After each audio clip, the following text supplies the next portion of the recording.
Seigneur, nous voici devant toi, Éternel. Nous voici devant ta sainte présence. Nous voici devant ta face, ô Dieu. Toi, le Dieu d'amour, tu nous accordes ces moments, Seigneur, pour te célébrer, pour te rendre honneur, Seigneur. Nous sommes là pour toi. Nous avons tout abandonné, Seigneur, pour toi. Nous avons tout laissé, Seigneur, pour toi. Et nous sommes là pour t'adorer, Seigneur. Nous voulons te prier, ô Père. S'il y a quelque chose en nous qui nous empêche de voir ta gloire, Seigneur, nous te prions de nous pardonner, Seigneur. Pardonne-nous, Seigneur, ce matin, alors que nous entrons dans ta présence, Seigneur. Nous ne voulons pas entrer avec de fardeaux qui sont lourds à porter, oh Dieu. Lave nos cœurs et que nous soyons purs devant ta face. Merci pour ces moments de bonheur. Merci pour ces moments de gloire que tu nous donnes devant toi, Seigneur. Nous voulons répandre nos cœurs devant toi. Nous voulons exprimer notre désir ce matin, Seigneur. C'est lui de voir ta gloire comme Moïse le dit, Seigneur. Je veux voir ta gloire. Fais-moi voir ta gloire. Et ce matin, c'est notre prière. Seigneur, nous voulons voir ta gloire ce matin. Fais-nous voir ta gloire. Cette gloire, Seigneur, qui nous distingue de toutes les nations. Cette gloire qui nous distingue de tous les autres peuples, Seigneur. Nous désirons ta gloire ce matin. Et fais-nous voir ta gloire. Fais-nous voir ta gloire, Père. Gloire et Alléluia. louange. Alléluia. Gloire à toi, Seigneur. Gloire, louange. Alléluia. Alléluia. Gloire, Gloire à et toi, l'agneau louange. de Dieu. Alléluia. Que tout soit pour Jésus. Chantez avec moi. Gloire et louange. Gloire, louange. Alléluia. Gloire, louange. Alléluia. Gloire, louange. Alléluia. Que tout soit pour Jésus. Chantons gloire et louange. Gloire et louange. Alléluia. Seigneur, et nous t'adorons. Gloire et louange. Seigneur, nous te donnons nos cœurs en sacrifice. Gloire, louange. Alléluia. Que tout soit pour Jésus. Oh, chantons Désirons ta gloire et reçois la gloire, Seigneur. Alléluia. Reçois la gloire, Père. Alléluia. Gloire, louange, alléluia. Gloire, louange,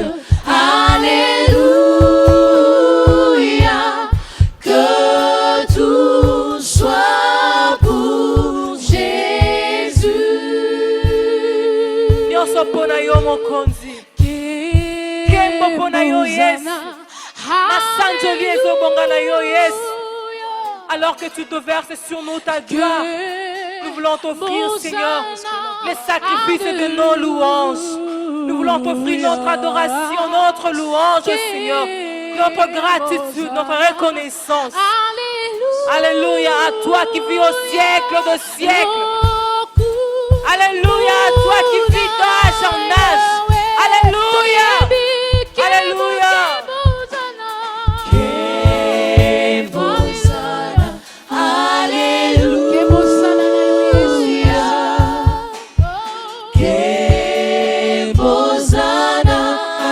Que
Cependant, de moments pareils que le Seigneur déverse sa gloire. Alléluia. Alors que tu repens ton cœur, le Seigneur aussi fait descendre sa gloire. Plus tu élèves Dieu, plus sa gloire descend. Plus tu élèves le Fils de Dieu, plus sa gloire descend. Est-ce que tu peux élever Dieu par tes acclamations? Alléluia. Alors que nous désirons sa gloire, laisse que le Seigneur soit élevé au plus haut des cieux. Amen. Comme Moïse éleva les serpents de rein dans le désert, il faut que de même le Fils de l'homme soit élevé. Alléluia. Alors que tu répands sur nous ta gloire, nous la désirons, Père. Nous la désirons, Dieu. Sa gloire nous distingue. Sa gloire nous distingue. Amen. Kembo, kembo na yo. Kembo, kembo na yo. Kembo, kembo na yo. Kembo, kembo na yo. Kembo, kembo na yo. Kembo, kembo ya ya ya. Kembo, kembo na yo. Kembo, kembo na yo. Dans son palais, tout s'écrie gloire. Sur la terre, nous crions gloire. Kembo, kembo na yo. Kembo, kembo na yo.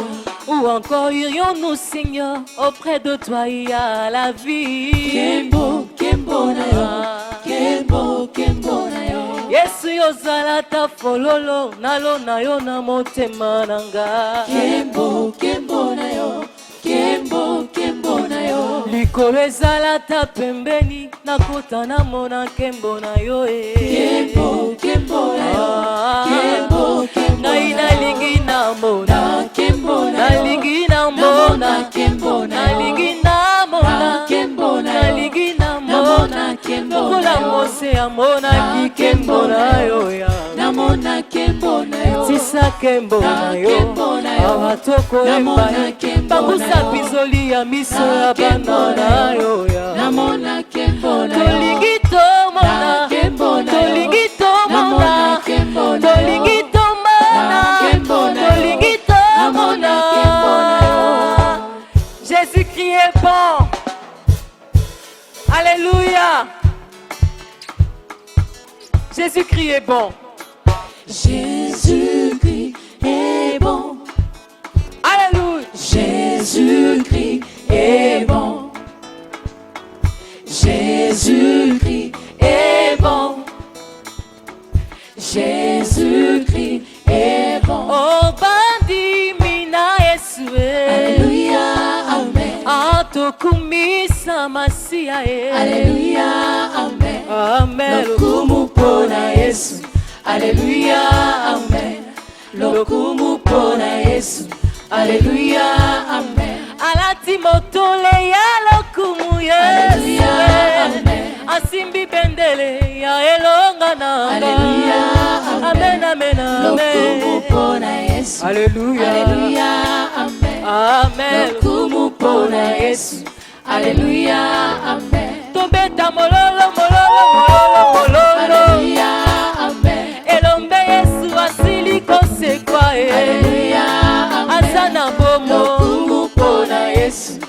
Alléluia, amen. Lokumu pona Yesu. Alléluia. Yemba atamilele. Atamilele. Atamilele. Yesu Na, bilela Yesu siko. Bina. Bina na yo Yesu azana bomoi. Alléluia. Asimbi likolo, asimbi penase. Alléluia. Ayemba atamilele. Atamilele. Yesu likaba santi. Yesu zambelanga. Tobeteli yo mololo mololo. Yesu akosaka te. Yesu asala bomoi.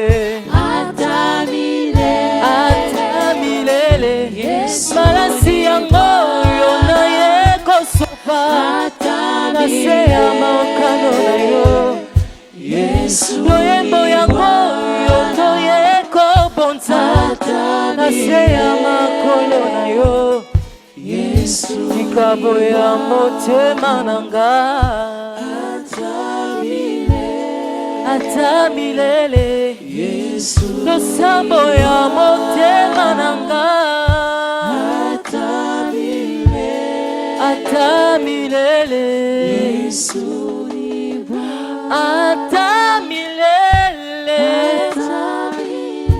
Bwana wa mapendo atamilele atamilele.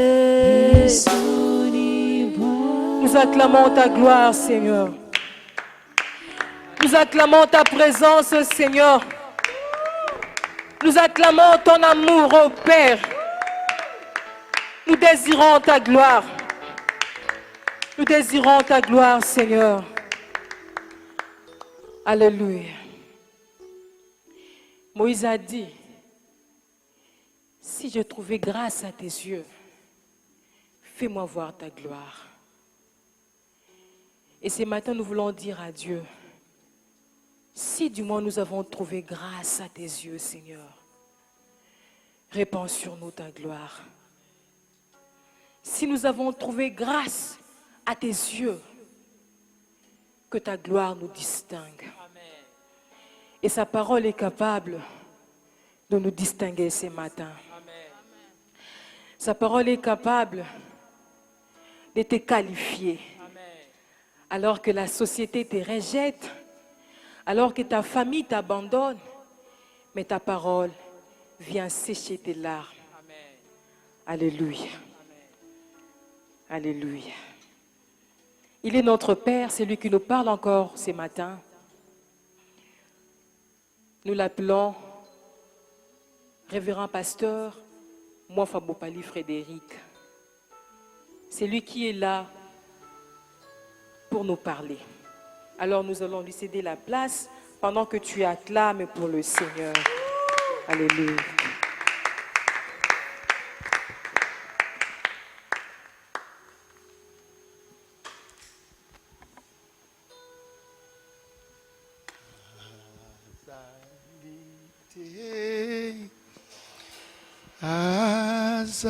Azalite solo oyo akokane nayo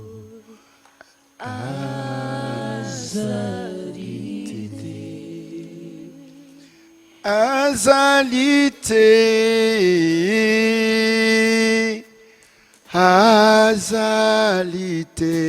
solo oyo alekio Yesu azalite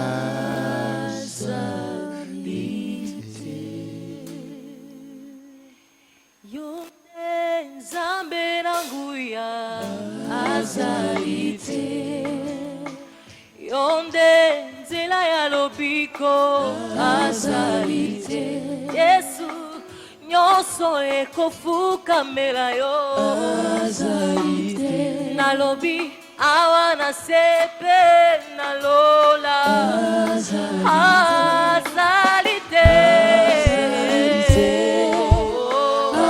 azalite oyo akokari na yo azalite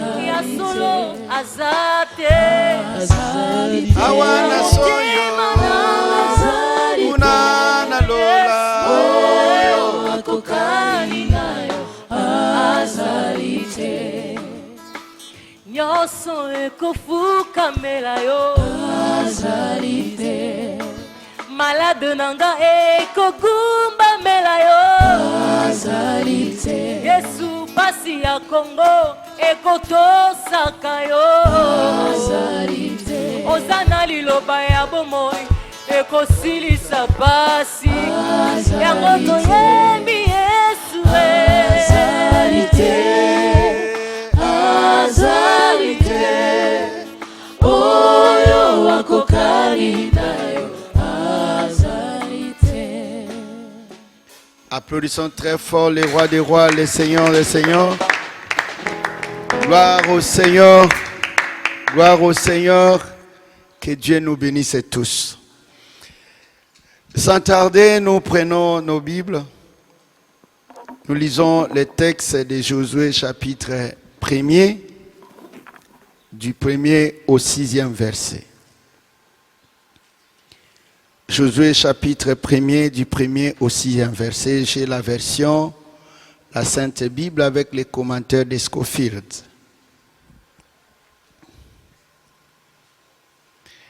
Après la mort de Moïse, serviteur de l'Éternel, l'Éternel dit à Josué, fils de Nun, serviteur de Moïse: Moïse, mon serviteur, est mort. Maintenant, lève-toi, passe ces Jourdain, toi et tout le peuple, toi et tous les peuples. Oh my God! Toi et tous ces peuples pour entrer dans le pays que je donne aux enfants d'Israël. Sache que tout lieu que foulera la plante de votre pied,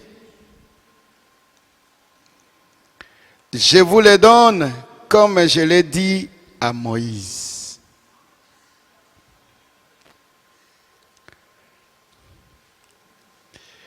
Vous aurez pour territoire, depuis le désert et le Liban, jusqu'au grand fleuve, les fleuves de l'Euphrate, tous les pays des Étiens, et jusqu'à la grande mer vers le soleil couchant. Nul ne tiendra devant toi tant que tu vivras. Je serai avec toi comme j'ai été avec Moïse. Et je ne te délaisserai point, je ne t'abandonnerai point. Fortifie-toi et prends courage, car c'est toi qui mettras ces peuples en possession du pays que je jurerai à leur père de leur donner. Parole de l'Éternel. Merci, je vous en prie. Bien-aimés, après 13 enseignements autour du Léviathan, ces monstres maritimes, ces monstres lacustes forestiers, ces monstres océaniques fluviales, ces monstres qui n'a pas de forme, qui a des formes selon la province, selon le milieu où il va opérer. Nous avions pris le paradigme du croco. Ailleurs, on en parle de l'hippopotame, du requin, on en parle des serpents, des dragons, ainsi de suite.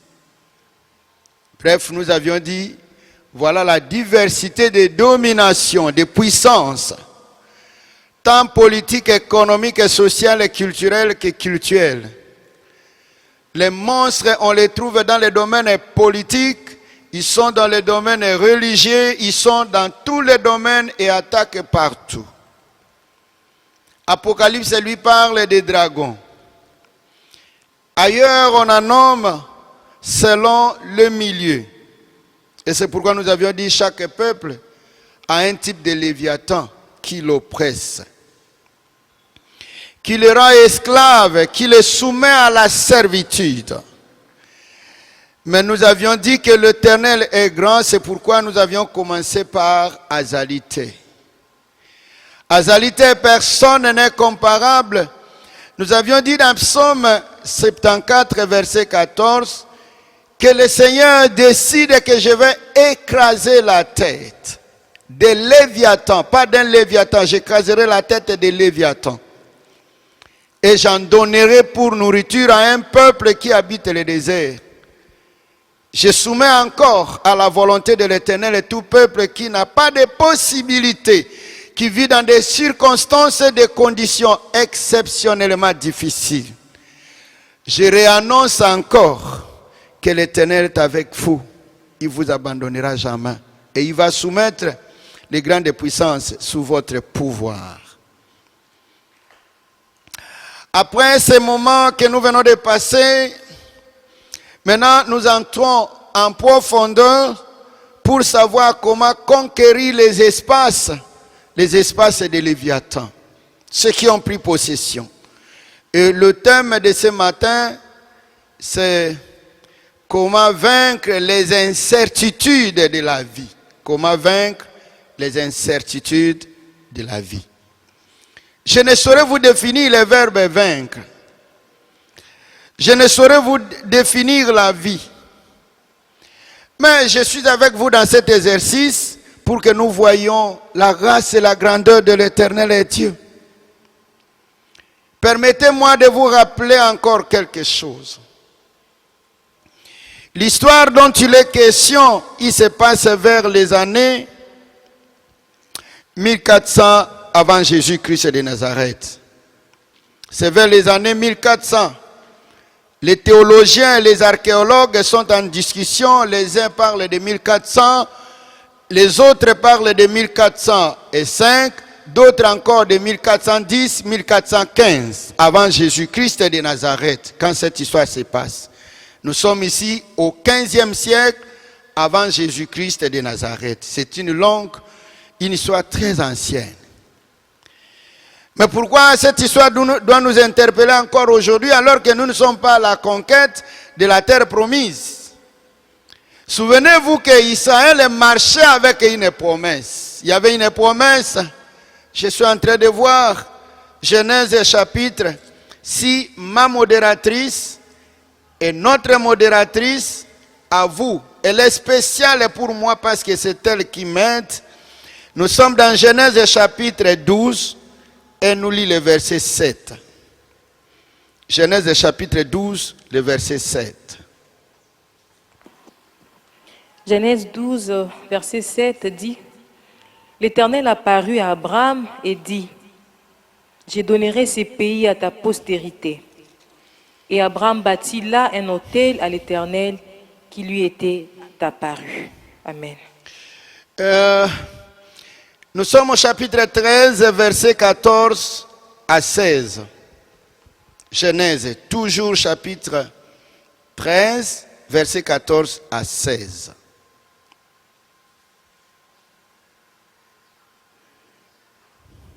« 14 dit, « L'Éternel dit à Abraham, après que Lot se fut séparé de lui, lève les yeux et du lieu où tu es, regarde vers le nord et le midi, vers l'Orient et l'Occident. Car tout le pays que tu vois, je les donnerai à toi et à ta postérité pour toujours. Je rendrai ta postérité comme la poussière de la terre, en sorte que si quelqu'un peut compter la poussière de la terre, ta postérité aussi sera comptée. » Merci beaucoup, que Dieu bénisse.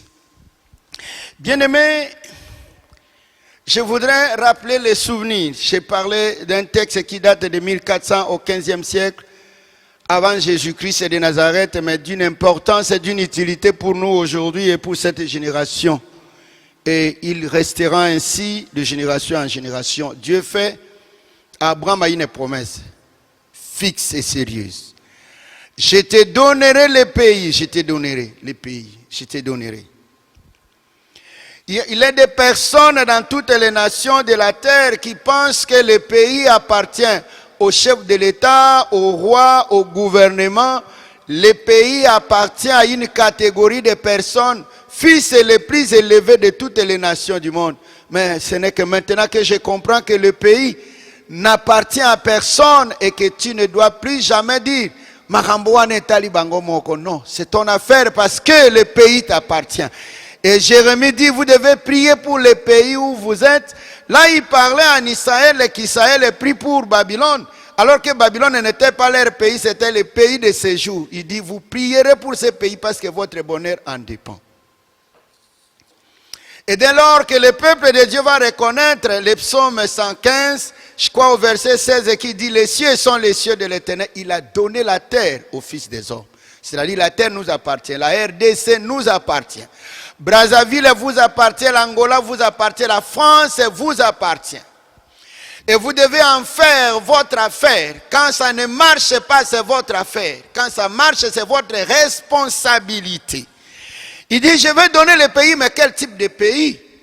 Et il renvoie ici à une matière de la géographie. Il dit, vous allez parcourir le pays nord, sud, est et ouest.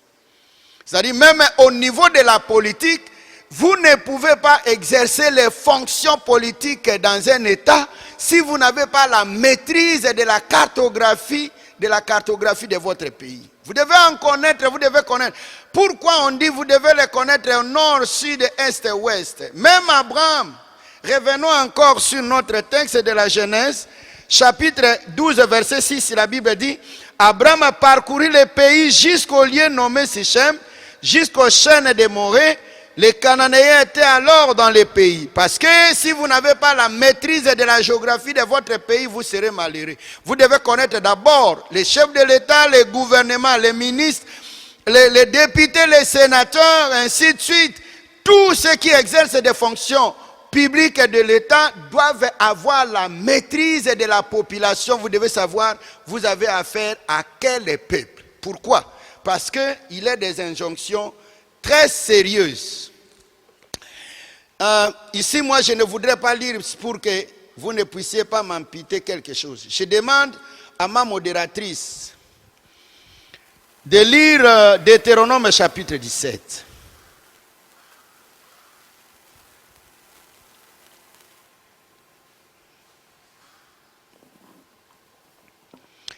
Deutéronome 17, vous commencez au verset 14. Lorsque tu seras entré dans le pays que l'Éternel, ton Dieu, te donne, lorsque tu le posséderas, que tu y auras établi ta demeure et que tu diras, je vais mettre un roi sur moi, comme toutes les nations. Non, arrête un peu, nous allons petit à petit parce que nous ne pouvons pas tabler du contexte si nous ne comprenons pas les choses. Parce qu'il s'agit ici de l'entrée, de la prise de possession. Lorsque tu seras entré dans le pays que l'Éternel, ton Dieu, te donne. Le pays n'appartient ni au chef de l'État, ni à qui que ce soit. Le pays appartient à l'Éternel Dieu. La France n'est pas au président, la RDC n'est pas au président, ni l'Amérique, ni quel pays. C'est quand l'Éternel Dieu te donne, c'est le pays que l'Éternel Dieu te donne. C'est l'Éternel Dieu qui te donne.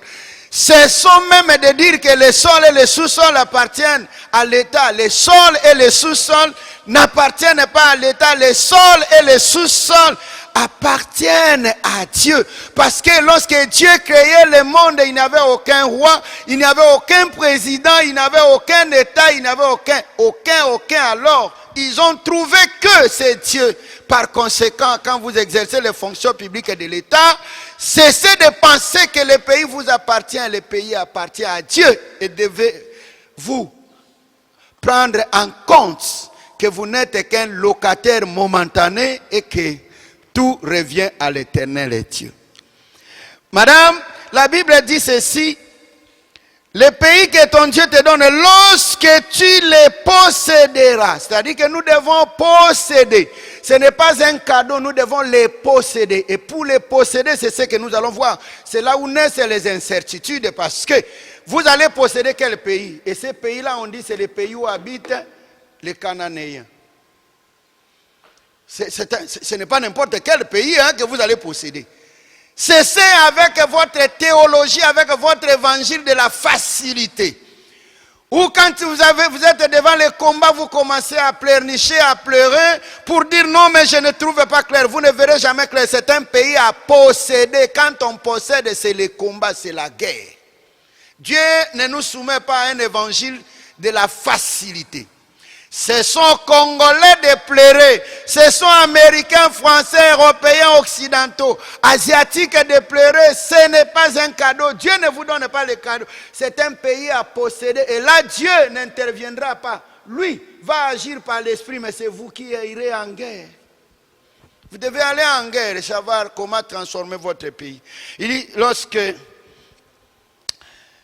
tu les posséderas et que tu auras établi ta demeure. Je n'aime pas prêcher ça au Congo parce que si j'étais en Europe, en Amérique, je pouvais en dire, mais au Congo. Je le dis parce que je suis villageois, je suis né au village. Je me suis déplacé pour Kinshasa à un âge très avancé. Vous savez que chez nous, les villageois, quand vous avez déjà 14 ans, 15 ans, moi, la première fois que j'ai appris la notion de la minorité, qu'il y a une fille mineure, il y a un homme mineur, je l'ai appris à Kinshasa. Parce que chez moi, dans les Bandundu, je suis originaire. Au Congo central, au Kasaï, dans toutes les provinces de la République démocratique du Congo, la notion de la minorité, c'est une notion de combat. Lorsque les magistrats ne vous aiment pas, ils vont vous parler de la minorité. Mais la minorité, ce n'est pas une notion nationale. Ce n'est pas une notion nationale parce que moi, je me rappelle que j'avais construit ma première maison à l'âge de 16 ans. J'avais déjà une maison. À 16 ans, j'avais déjà une maison. Et à 16 ans, je savais déjà tendre les pièges. À 16 ans, j'avais déjà des nasses. À 16 ans, j'allais déjà en forêt pour chercher de la nourriture pour les parents. À 16 ans. Déjà, j'avais une maison parce que... Pourquoi je n'aime pas parler de ça à Kinshasa? Parce qu'à Kinshasa, il y a un problème. Heureusement que mes enfants sont nés à Kinshasa où les Kinois ne sauront pas me chasser ce matin quand ils suivent cet enseignement. Vous savez qu'à Kinshasa, quelqu'un peut avoir 20 ans, 25 ans, 30 ans, 40 ans, il est encore sous le toit de son père. Ça n'existe pas. Quelle irresponsabilité. Et la première des choses, ma modératrice, c'est ce que la Bible dit. Regarde un peu, relis encore les textes. La Bible ne dit pas que vous allez entrer. Ce n'est pas ce que la Bible dit. La Bible dit ceci. Lorsque tu seras entré dans le pays que je te donne. Ça, c'est la première chose. Que je donne, lorsque tu les posséderas. Deuxième étape, c'est-à-dire entrer, c'est une étape. Posséder, c'est une étape. Lorsque tu auras établi ta demeure. Entrer, c'est une affaire. Vagabond, errant. Mutambulampimpa. Dieu n'a pas besoin de vagabonds. Il dit lorsque tu seras entré, lorsque tu vas entrer, lorsque tu vas posséder. Et l'étape finale, c'est quoi? C'est avoir la demeure. Et parce que je parle à mon pays, moi je ne suis pas en Israël. J'invite le peuple congolais à révolutionner les choses, à transformer les choses. Mon frère, on n'a jamais été responsable si on n'a pas une demeure. Il faut avoir un chez soi. Il faut en avoir. Obligatoirement. C'est-à-dire que l'effort que vous allez fournir, Jonathan, avec les autres, avec Reddy, ne dites pas je suis encore enfant, ne criez pas. La RDC, tout le monde Mboko et Kobongate, ça ce sont des faux slogans. Pendant que vous dites que Mboko et Kobongate, il y a des gens qui construisent et qui se marient, qui deviennent responsables. Comment ils deviennent responsables dans les pays? Les mêmes techniques qu'ils sont en train d'appliquer, sauf que nous allons les appliquer selon la parole de l'Éternel. Parce que le pays n'appartient pas aux détourneurs, le pays n'appartient pas à ceux qui sont en train de mater les autres au Léviathan. Mais dès lors que la tête du Léviathan est écrasée, vous avez tous les devoirs parce que le pays appartient à Dieu et nous sommes enfants de Dieu. Par conséquent, nous devons nous imposer pour avoir où nous habitons. Et je demande au gouvernement de la République démocratique du Congo, mon pays, d'avoir un programme d'habitat pour l'humanité, de se doter de tous les moyens possibles pour donner la facilité, la possibilité au peuple congolais, à la femme congolaise, à l'homme congolais de se doter d'une parcelle, ne serait-ce une parcelle, parce qu'il ne doit pas mourir locataire. Attention, le locataire n'a jamais eu la paix. Tu peux prier, tu peux avoir l'onction, mais à la fin de chaque mois, tu te souviens qu'il y a un problème. Et le locataire reste encore esclave de son bailleur. Je crois que ce sont des enseignements que les gens ne veulent pas, mais moi je m'en fous parce que je suis dans la parole de Dieu. Vous voulez qu'on vous enseigne. Yahweh ne va pas dire quoi que ce soit parce qu'il a dit, tu vas entrer, c'est-à-dire tu dois combattre comme nous allons les développer. Tu dois entrer. Deuxième chose, après ton entrée, tu dois posséder le pays et pour savoir que tu as possédé le pays, tu dois construire. Et tu dois avoir une demeure. Même si moi-même je suis locataire de l'église, je m'en fous. Ce n'est pas ma parole, c'est la parole de l'Éternel. Lorsque tu auras établi ta demeure et que tu diras, je veux mettre un roi sur toi. On ne peut pas mettre un roi si on n'a pas encore une demeure. C'est irresponsable, peuple congolais, lorsque vous êtes en train de voter les présidents, les députés, les sénateurs, les provinciaux. Vous les votez alors que vous n'avez pas de maison. Une fois qu'ils passent au pouvoir, personne ne saura plus tenir compte et poser la question, est-ce que vous avez une maison? Vous serez des Moutambulampipa. Et alors les élus seront bien localisés. Vous comprenez encore que si on était en matière d'élection, on pouvait bien mobiliser la population. Oh my God. Regarde un peu. Maintenant, viens. Il dit, lorsque tu t'es établi et tu veux mettre un roi sur toi, tu continues la lecture. Je veux mettre un roi sur moi, comme toutes les nations qui m'entourent. Tu mettras sur toi un roi que choisira l'Éternel, ton Dieu. Tu prendras un roi du milieu de tes frères. Tu ne pourras pas te donner un étranger qui ne soit pas ton frère. Ah! Mais ça c'est terrible pour les élections. Combien n'avons pas dans nos États des étrangers qui sont devenus des présidents, des rois, des ministres, des députés, ainsi de suite? Combien? Mais lorsque vous prenez un étranger, j'ai donné les enseignements il y a des années sur l'Amalekite qui avait tué le roi Saül. On lui pose la question, qui es-tu? Il dit, moi je suis un Amalekite, mais je suis infiltré. Ah, j'allais faire une leçon sur l'infiltration. Mais la Bible dit, attention, on sait, c'est du milieu de tes frères, c'est-à-dire que vous ne pouvez pas choisir un roi en tâtonnant. Il n'y a pas question de Kiyen. Celui qu'on doit élire comme roi, c'est celui qu'on connaît très bien. Celui que l'on connaît très bien. Si vous ne le connaissez pas, il n'est pas du milieu de votre frère. Attention. Ça, c'est la Bible qui le dit. Ce n'est pas le pasteur Moinfoy qui le dit. Ce n'est pas le pasteur. Je reporte encore les lunettes. Peut-être j'ai mal vu. Et j'ai mal suivi. Tu mettras sur toi le roi que choisira l'Éternel. Mais pose-toi la question, tu es devenu président, ministre, tu es devenu sénateur, tu es devenu gouverneur. Est-ce que l'Éternel peut t'agréer? Est-ce que tu es agréé par l'Éternel? Monsieur le représentant régal, chef spirituel, peut-être tu es choisi par ta famille, mais tu n'as pas l'agrément de l'Éternel. C'est le roi qui choisira l'Éternel et il va donner une discipline. Pourquoi il dit le roi qui choisira l'Éternel? Parce qu'il est des gens qui le sont devenus, non par l'approbation de l'Éternel. Pose-toi la question, mon frère, ma soeur. Oh my God. Mon Dieu, mon Dieu, mon Dieu. Tu mettras sur toi le roi que choisira l'Éternel ton Dieu.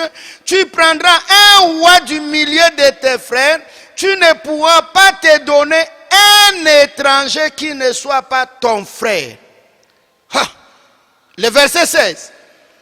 Mais qu'il n'ait pas un grand nombre de chevaux, qui ne ramène pas le peuple en Égypte pour avoir beaucoup de chevaux, car l'Éternel vous a dit, vous ne retournerez plus par ces chemins. Pourquoi il ne doit pas avoir beaucoup de chevaux? C'est-à-dire que quand le chef de l'État s'approprie l'armée, il va dominer sur son peuple. S'il a beaucoup de chevaux, parce que les chevaux sont faits pour la guerre, c'est-à-dire s'il organise une super armée, il devient orgueilleux. Or, l'orgueil est pressé de la chute. Souvenez-vous de Nabucodonosor, qui pensait que la magnificence que Dieu lui a donnée, c'était, il commençait à dire aux gens, regarde mon armée. Regarde. Même vous, pasteurs, vous qui me suivez, représentants légaux, les bishops et les archibishops, attention, ne mettez pas votre orgueil sur le nombre de vos fidèles. Ne dites jamais un jour, c'est mon église, et ce n'est pas ton église, l'église appartient à Jésus-Christ de Nazareth. C'est pourquoi il a dit, allez dans le monde entier, faites de tous mes disciples. Et il a dit, sur cette pierre, je bâtirai mon église. Ce n'est pas l'église du représentant légal, ce n'est pas l'église du pape, ce n'est pas l'église du pasteur, c'est l'église de Jésus-Christ. Même si tu as commencé l'œuvre, c'est parce que Dieu t'a donné que tu ailles. Et tu as gagné les gens pour les ramener au Seigneur. Et il dit qu'il n'aille pas un grand nombre de chevaux. Et il va continuer encore. Pas un grand nombre de chevaux, car l'Éternel vous a dit, vous ne retournerez pas. Qu'il n'aille pas un grand nombre de femmes, afin que son cœur ne se détourne point et qu'il ne fasse pas de grands amants d'argent et d'or. Oh.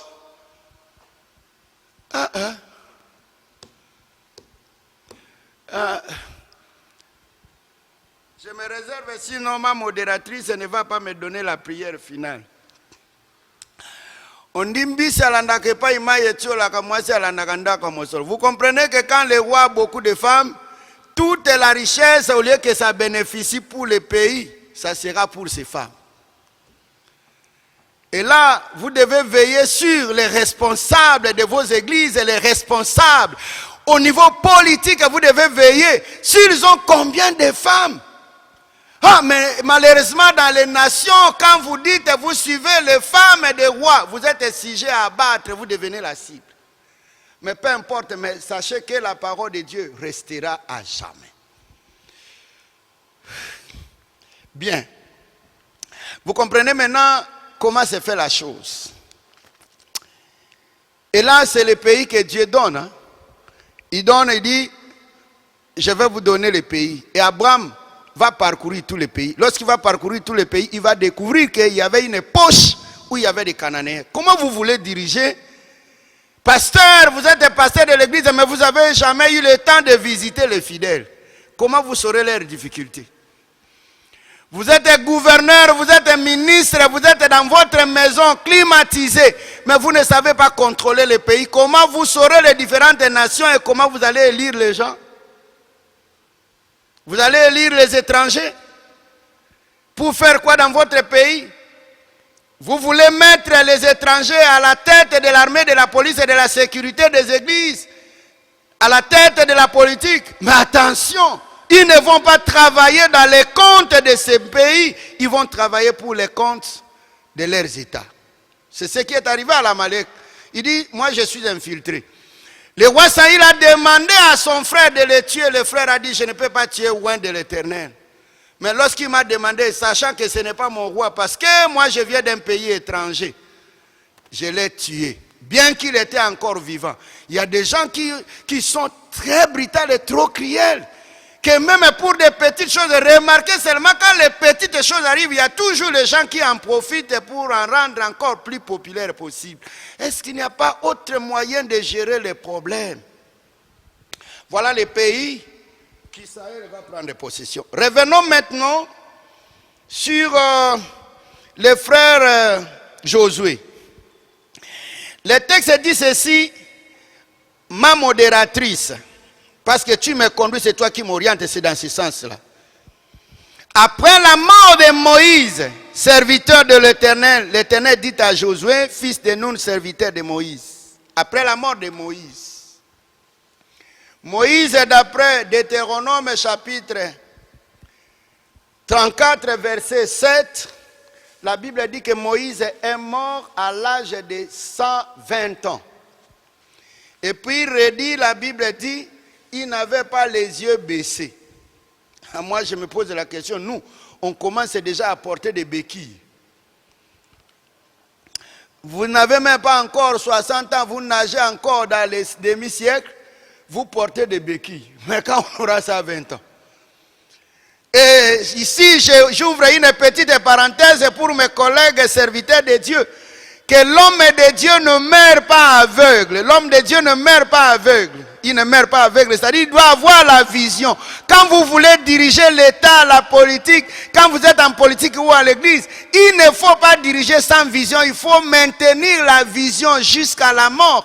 Moïse n'est pas mort comme Jacob. Moïse n'est pas mort comme Isaac. Vous savez pourquoi il y a toujours des conséquences terribles. Sur Isaac, par exemple, pourquoi Isaac est mort âgé, mais avec les yeux faibles. Avec les yeux faibles. Parce qu'avant lui, il y avait un enfant qu'on appelait Ismaël. Mon frère, quelle que soit la grâce de Dieu, quand vous volez, vous détournez, vous déplacez les bornes de l'Éternel, un moment, vous allez en souffrir. Parce que ce n'est pas lui qui était le fils aîné. Le fils aîné s'appelle Ismaël. Et Moïse est passé par la grâce de Dieu, mais il doit souffrir quelque part. Parce qu'il n'était pas l'aîné de la famille à qui on devrait remettre le pouvoir. Regardez un peu Jacob. Il n'était pas destiné à ce pouvoir-là, mais il avait ainsi dit l'Éternel. C'est-à-dire il y a des choses, des principes et des règles que nous devons tenir. Si nous voulons aller plus loin. Et puis il avait accepté le nom de Jacob. Un escroc. On te donne le nom escroc, yopo ondi mango na escroc. Baeko benga balobi oh ma vie moyibi yopo lobi oui na aiba nanga. Ah, mais il faut être congolais pour accepter la honte. La Bible dit ceci. Après la mort de Moïse et mon serviteur, nous vous avions circoncis le pays à conquérir. Si vous voulez en connaître plus, allez dans Deutéronome chapitre 7, versets 1 et 2. C'est le pays où habitent les Cananéens, les nations plus fortes et plus puissantes. C'est ce pays-là qu'il doit conquérir. Maintenant, le grand problème, c'est quoi? Je voudrais vous donner les incertitudes. Qu'est-ce qui fait qu'il y ait des incertitudes dans la vie? Moïse était un homme qui parlait avec Dieu face à face. Et il va mourir à l'âge de 120 ans. Or, Josué était contemporain de Moïse. Certaines discussions qui se font. Les uns disent qu'il avait à cette époque-là 90 ans. D'autres disent 100. D'autres 95. Ainsi de suite. Ce sont des précisions. Mais du moins, plus ou moins 100 ans. Il était contemporain de son vieux Moïse. Et puis, imaginez-vous, un vieux papa de 90 ans, vous lui dites, c'est vous qui allez conduire le peuple. 90 ans. D'abord, il a l'incertitude du plan de son âge. À cet âge ici, c'est moi qui vais conduire le peuple. Ça, c'est la première chose. La deuxième chose, c'est la mort de Moïse. Moïse, le grand, vient de mourir. Est-ce que si Moïse est mort sans arriver, est-ce que moi j'y arriverai? Troisième problème qui se pose. Mais avec les nations là, plus puissantes et plus nombreuses que nous, est-ce que sans armes, comment nous allons déposséder, chasser ces peuples-là pour prendre possession? Moi, je pensais que c'est un pays où il n'y a personne. Mais il y a des géants qui sont plus élancés. Il y a encore des Léviathans, des Goliaths qui sont là. Il y a les Anakim qui sont là. Nous n'avons pas les armes. Comment nous allons chasser ces gens-là? En tout cas, la mission n'est pas très facile. Parce que le libérateur qui avait le secret de Dieu est mort. Et moi, j'ai l'âge très avancé. Et aussi parce que ce sont des notions puissantes, moi, je ne saurais pas les faire. Je crains. Donc, ils se sont retrouvés que rien ne rassurait leur avenir. Parce qu'ils se posaient la question, où allons-nous dans un pays où il y a des gens? Est-ce que, maman modératrice, tu peux lire Jérémie chapitre 2, verset 6. Jérémie chapitre 2, verset 6. Jérémie chapitre 2, verset 6. Les gens de Béré sont en train de vérifier. Hein?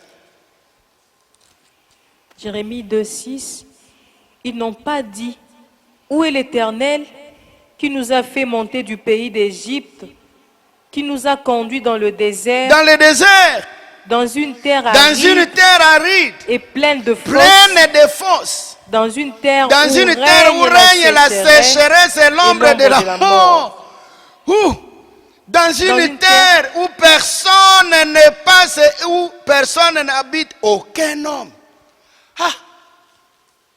Mais ce Dieu-là, il nous amène sur quelle terre? Voilà les incertitudes. C'est-à-dire que l'avenir est compromis. Pays de désert, nous n'avons pas les outils pour travailler. Or, Dieu nous a trompés en disant c'est un pays où coule le lait et le miel. Le pays où nous a dit ça coule le lait et le miel, c'est un pays désertique. Personne n'habite et personne ne sait construire. Oh, un pays de la sécheresse, c'est-à-dire qu'on nous expose à la mort. Et vous me demandez, moi, à mon âge, d'y aller. Ah, je voudrais rassurer à une personne que tout concourt au bien de ceux qui aiment Dieu. Romains chapitre 8, verset 28. Mon frère, qu'est-ce que je voulais dire? Et quand Josué pose cette question, c'est-à-dire il se souvient que Moïse avait un bâton où il conduisait le peuple. Moi, je n'ai pas de bâton. Je voudrais rassurer ce matin à une personne que Dieu ne travaille pas de la même manière pour toutes les circonstances et pour tout le monde. Mais Dieu nous a promis à chacun de nous que nous devons posséder le pays et nous devons habiter. Et le désert ne doit pas nous craindre parce que celui qui est à nous est capable de changer le désert en une terre habitable. Et Josué s'attendait à voir les bâtons de commandement comme c'était Moïse. Or, quand vous lisez Josué chapitre 3, Dieu change de stratégie, dit, avec Moïse c'était le bâton, maintenant avec toi, je change la position, avec toi je change. Il dit, lorsque les sacrificateurs, madame, vous me lisez un peu ça, Josué chapitre 3, avant de clôturer. Josué chapitre 3, permets-moi parce que les gens de Béré vérifient toujours.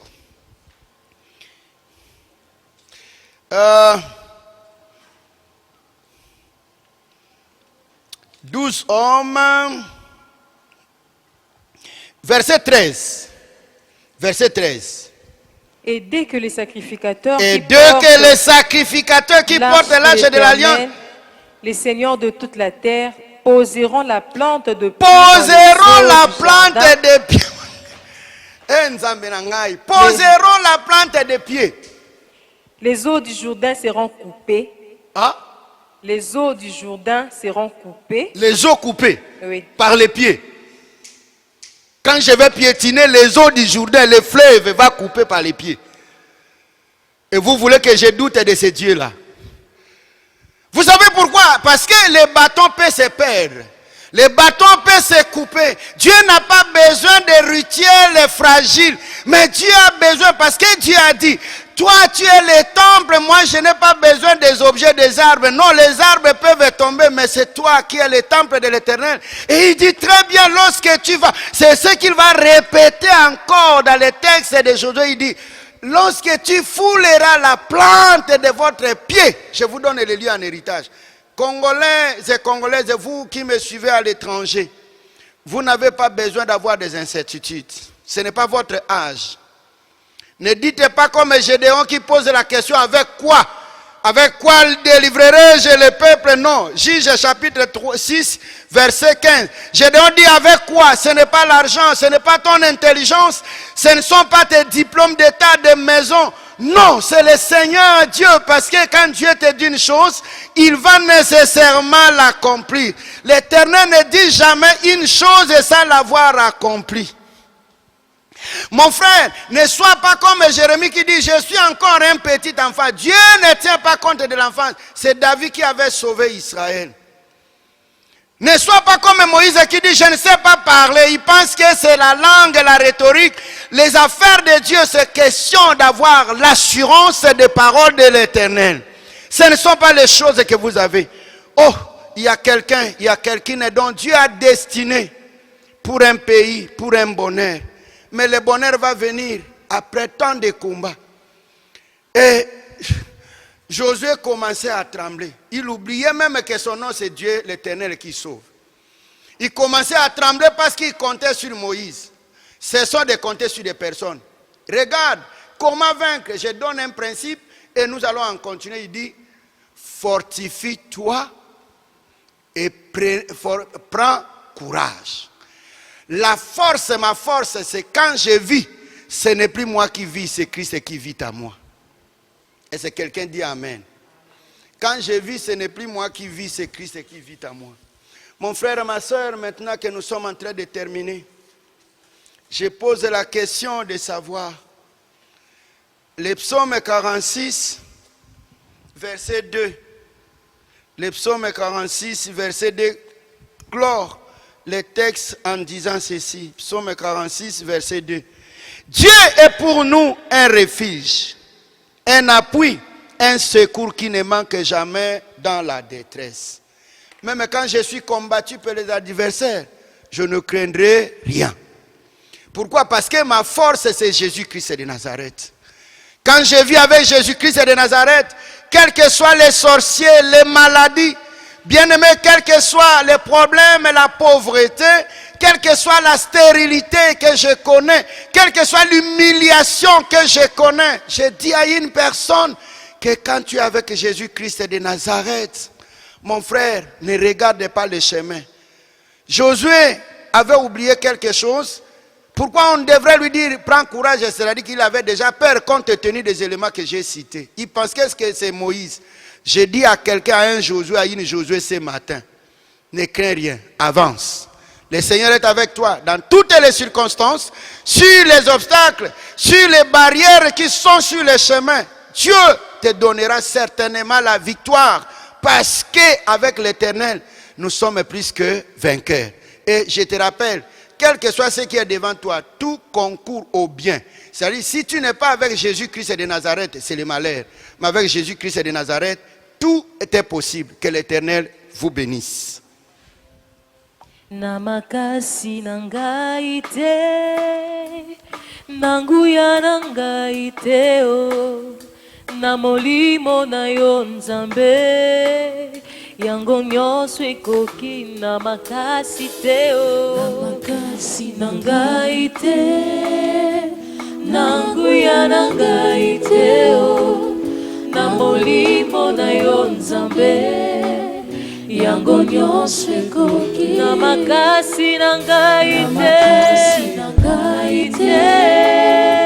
nanguya nangai te o, na molimo na yo Nzambe, yango nyonso ekoki. Père éternel, nous avions recommandé toutes les incertitudes entre tes mains, que tu rassures. Parce que toi, Dieu, tu as donné et que ma soeur et mon frère arrivent à destination. Qui ne craignent pas la sécheresse, qui ne craignent pas le désert, ni ceux qui y habitent, parce que c'est ton pouvoir et c'est sur ta parole que nous allons prendre possession. Laisse que tes enfants prennent possession en tout et de tout. Au nom de Jésus-Christ, notre Seigneur et Sauveur. Amen. Na molimo na yo Nzambe, yango nyonso ekoki na makasi na ngai te, nanguya te, na molimo na yo Nzambe, na makasi na ngai mwana te, na lolendo na ngai te, na bambongo na ngai te, na yo Nzambe, yango nyonso ekoki.